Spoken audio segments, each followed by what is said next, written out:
안녕하세요. 손가락 복음 선교의 지휘자 강사입니다. 오신 것을 진심으로 환영하며 해피 바이블을 열어가도록 하겠습니다. 오늘 증거드릴 말씀의 제목은요. 657강 다섯째 인과 순교자들 호소라는 제목으로 하나님의 말씀을 나눠보는 시간을 갖도록 하겠습니다. 계시록 6장 9절을 보시게 되면 다섯째 인을 떼실 때에 내가 보니 하나님의 말씀과 저희의 가진 증거를 인하여 죽임을 당한 영혼들이 제단 아래 있어 라고 말씀에 기록되어 있습니다. 여기 죽임을 당한 영혼들은 순교자들이죠. 순교자들이 제단 아래 있다는 것입니다. 그러면 제단 아래 있다는 것을 볼 때 순교자들은 다섯째 인을 뗄 때에는 아직 천국에 가지 못했다는 것을 알 수가 있습니다. 그러면 여기 순교자들이 그 어린아이들로서 순교를 당한 자들이 있죠. 그 자들은 마태복음 2장 16절에 보시게 되면 이에 헤롯이 박사들에게 속은 줄을 알고 심히 노하여 사람을 보내어 베들레헴과 그 모든 지경 안에 있는 사내 아이를 박사들에게 자세히 알아본 그때를 이제 표준해서 2살부터 그 아래로 다 죽였죠. 그래서 헤롯이 예수님을 죽이려고 하다 보니까 2살 아래 어린아이들은 예수님으로 말미암아 죽임을 당한 영혼들로서 순교자들이라는 것을 알 수가 있습니다. 그러한 어린아이들이 순교를 당한 그러한 자들이 제단 아래 있단 말이죠. 제단 아래 다섯째 인을 뗄 때, 그러면 이 다섯째 인을 뗄 때까지 제단 아래에 있는데 예수님께서 또 뭐라고 말씀하셨냐면 요한복음 14장 2절에 보시게 되면 내가 처소를 예비하러 간다. 그 처소가 예비되면 내가 다시 와서 너희를 나 있는 곳에 있게 한다고 예수님이 그렇게 말씀을 하셨습니다. 그러면 이 순교자들이 다섯째 인을 뗄 때 제단 아래에 있어 아직 천국에 못 갔다면 언제 가는가 알려드리도록 하겠습니다. 계시록 11장 15절에 보시게 되면 일곱째 천사가 나팔을 불매 하늘에 큰 음성들이 나서 가로되 세상 나라가 우리 주와 그 그리스도의 나라가 되어, 그리스도의 나라가 어디에 가서 이루어지냐면 계시록 11장 15절에 가서 이루어지므로 이 순교자들이 천국에 갈 수 있는 그때는 일곱째 나팔 그리스도의 나라가 이루어지는 그때 천국을 간다는 것을 말씀을 드립니다. 계시록 6장 10절을 보도록 하겠습니다. 큰 소리로 불러 가로되 거룩하고 참되신 대주제여 땅에 거하는 자들을 심판하여 우리 피를 신원하여 주지 아니하시기를 어느 때까지 하시려나이까. 그래서 순교자들은요, 우리 피를 좀 갚아줘라, 우리들의 원수를 갚아주라고 제단 아래에서 호소를 하는 것입니다. 이 순교자들이 그 제단 아래에서 이제 호소를 하는데, 이 순교자들이 지금은 어떠한 모습으로 있는가 보면은 사도행전 7장 59절에 보시게 되면 스데반 집사님이 순교를 당하셨잖아요.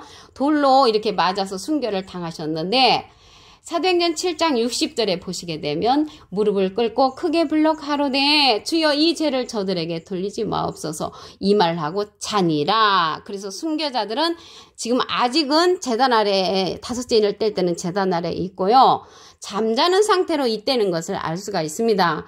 예수님도 고린도전서 15장 20절에 보시게 되면 그리스도께서 죽은 자 가운데서 다시 살아 잠자는 자들의 첫 열매가 되셨도다. 그래서 예수님도 잠자는 자들의 첫 열매로 되셨다는 것을 말씀을 드립니다. 그래서 이 순교자들이 제단 아래에서 그렇게 호소를 하니까 계시록 6장 11절에 보시면 각각 저에게 흰 두루마기를 주시며 가라사대 아직 잠시 동안 쉬되 저희 동무종들과 형제들도 자기처럼 죽임을 받아 그 수가 차기까지 좀 기다려라, 이렇게 말을 합니다. 그래서 흰 두루마기를 주면서 잠시 쉬라고 했는데 뭐를 그렇게 잠시 쉬냐면 우리 피를 신원하여 우리 피를 좀 갚아줘라는 그런 호소를 잠시 이제 쉬게 되죠. 저희 동무들과 형제들도 자기처럼 죽임을 받는 거는 순교자들이잖아요. 순교하는 수가 차기까지 기다리라고 했습니다. 그래서 순교자의 수가 하나님께서 계획한 숫자가 있다는 것을 말씀을 드립니다. 그래서 살아서 그리스도로 더불어 왕노릇하는 그때 계시록 20장 4절에 보면 있는데 그 예수님 하나님의 그리스도의 나라가 이루어질 때 이 순교자들이 그때 천국에 가는 것이지 지금은 잠자는 상태로 있다고 사도행전 7장 60절에 말씀을 드렸습니다. 계시록 8장 13절을 보도록 하겠습니다. 내가 또 보고 들으니 공중에 날아가는 독수리가 큰 소리로 이르되 땅에 거하는 자들에게 화가 있으리로다. 그래서 땅에 거하는 자들에게 화가 있는데 다섯째 이는요 첫째 화가 되는 것이고요. 여섯째 이는 둘째 화가 되는 것이고요. 일곱째 이는 셋째 화가 됩니다. 그래서 이게 땅에 거하는 자들을 미혹하는 자들이 있습니다. 계시록 13장 14절에 보시게 되면 짐승 앞에서 받은 바 이적을 행함으로 땅에 거하는 자들을 미혹하며, 그래서 땅에 거하는 자들을 미혹하는 자들에게 많은 사람들이 유혹을 하는 거죠. 그럼으로써 화를 받게끔, 우리는 또 그것도 모르고 그들이 참 선지자인 줄 알고 따라가니까 화를 받는다는 것을 알 수가 있습니다. 계시록 14장 6절을 보도록 하겠습니다. 또 보니 다른 천사가 공중에 날아가는데 땅에 거하는 자들 곧 여러 나라와 족속과 방언과 백성에게 전할 영원한 복음을 가졌더라. 그래서 땅에 거하는 자들은요 여러 나라, 족속, 방언, 백성인데요. 영원한 복음을 가진 자를 이 시대는 만나야 합니다. 그래야만이 다섯째 인을 이제 면할 수가 있습니다. 근데 여기 방언이 나왔는데요. 방언은 고린도전서 13장 8절에 보시게 되면 사랑은 언제까지든지 떨어지지 아니하나 예언도 패하고 방언도 그치고 지식도 패한다고 했습니다.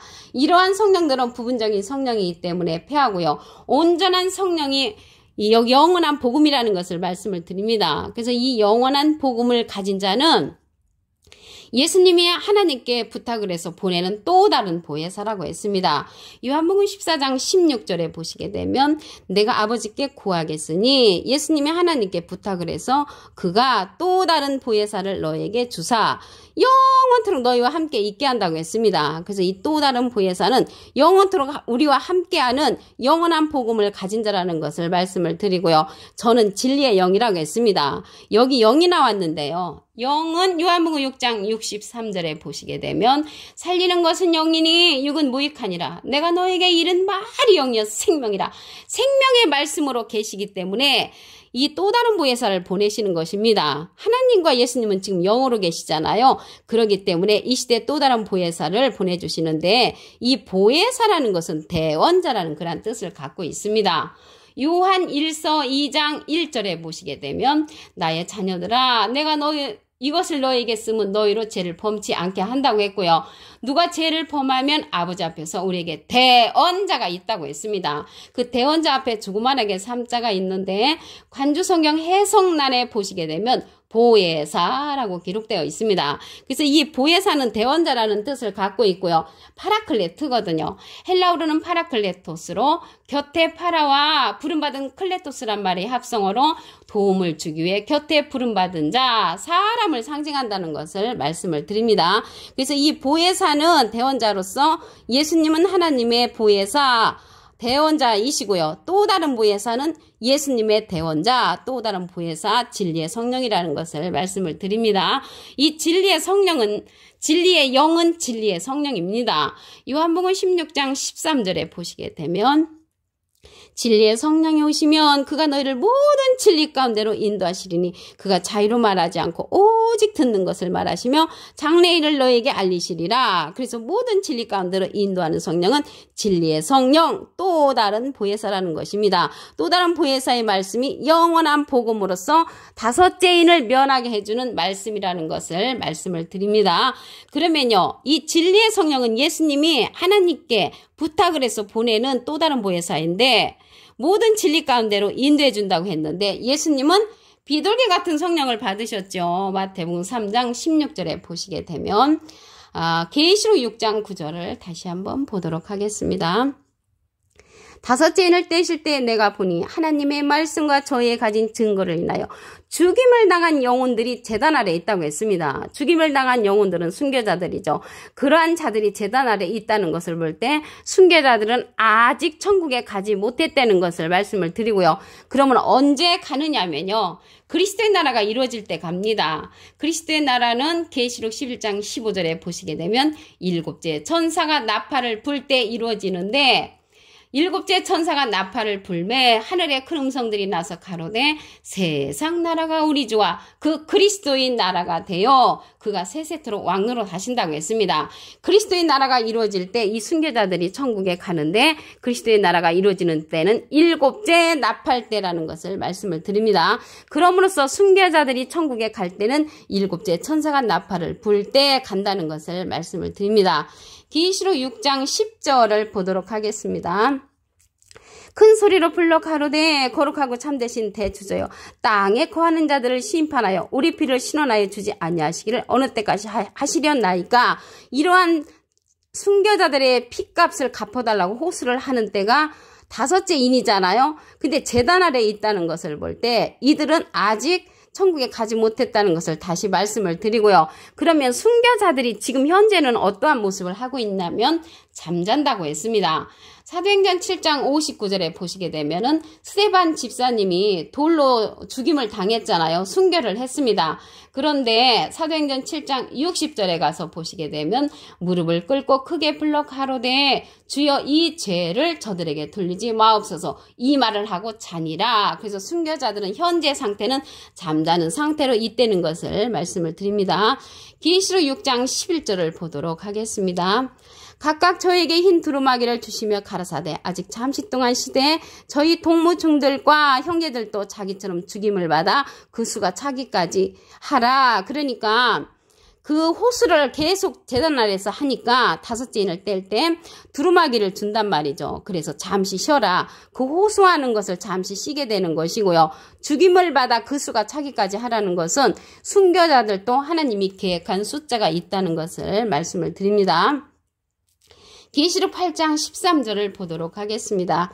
내가 또 보고 들으니 공중에 날아가는 독수리가 큰 소리로 이르되 땅에 거하는 자들에게 화가 있으리로다. 그래서 땅에 거하는 자들은 화를 3번 받는데 다섯째 인은 첫째와 여섯째 인은 둘째와 일곱째 인은 셋째 화라는 것을 말씀을 드립니다. 이게 땅에 거하는 자들을 미혹을 하는 자들이 있죠.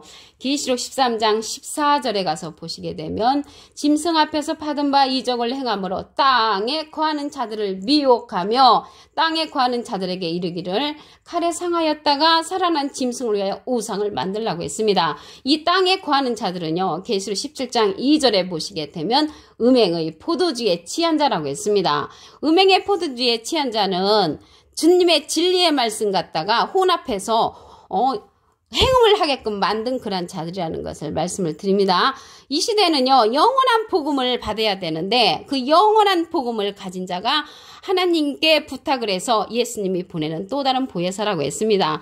요한복음 14장 16절에 보시게 되면 내가 아버지께 구하겠으니 예수님이 하나님께 부탁을 해서 그가 또 다른 보혜사를 너에게 주사 영원토록 너희와 함께 있게 하시리니 저는 진리의 영이라. 예수님이 하나님께 부탁해서 보내는 또 다른 보혜사가 영원한 복음을 가진 진리의 영, 진리의 성령이라는 것입니다. 이 진리의 성령은요. 증거하는 이가 있다고 했습니다. 요한일서 5장 7절에 보시게 되면 증거하는 이는 성령이시니 성령은 진리니라. 그래서 진리의 성령은 증거하는 이가 있다고 했고요. 계시록 19장 10절 그 밑에 부분에도 보시게 되면 예수의 증거는 대언의 영이라. 그래서 하나님과 예수님은 영으로 계시기 때문에 대언의 영을 통해서 우리에게 영원한 복음을 전해주시는데 그 자가 또 다른 보혜사라는 것을 알 수가 있습니다. 보혜사는 대언자를 뜻하지요. 요한일서 2장 1절 그 중간에 보시게 되면 아버지 앞에서 우리에게 대언자가 있으니 했는데 대언자 앞에 조그만하게 3자가 있습니다. 관주 성경 해석란에 보시게 되면 보혜사라고 기록되어 있습니다. 이 보혜사는요. 헬라어로는 파라클레토스거든요. 곁에 파라와 부름받은 클레토스란 말의 합성어로 도움을 주기 위해 곁에 부름받은 자란 그런 뜻을 갖고 있습니다. 라이프 성경 백과사전에는요. 컴포터 위로자, 카운셀러 상담자, 미리에럴 중보자, 헬퍼 돕는 자, 서플리케이터 탄원자, 사람을 상징한다는 것을 말씀을 드립니다. 이 진리의 성령은요. 예수님이 보내는 성령으로서 모든 진리 가운데로 인도한다고 했습니다. 요한복음 16장 13절에 보시게 되면 진리의 성령이 오시면 그가 너희를 모든 진리 가운데 가운데로 인도하시리니 그가 자유로 말하지 않고 오직 듣는 것을 말하시며 장래일을 우리에게 알려준다고 했습니다. 예수님은 비둘기 같은 성령을 받으셨죠. 오늘 657강 다섯째 인과 순교자들 호소라는 제목으로 하나님의 말씀을 나눠보는 시간을 가졌습니다. 감사합니다.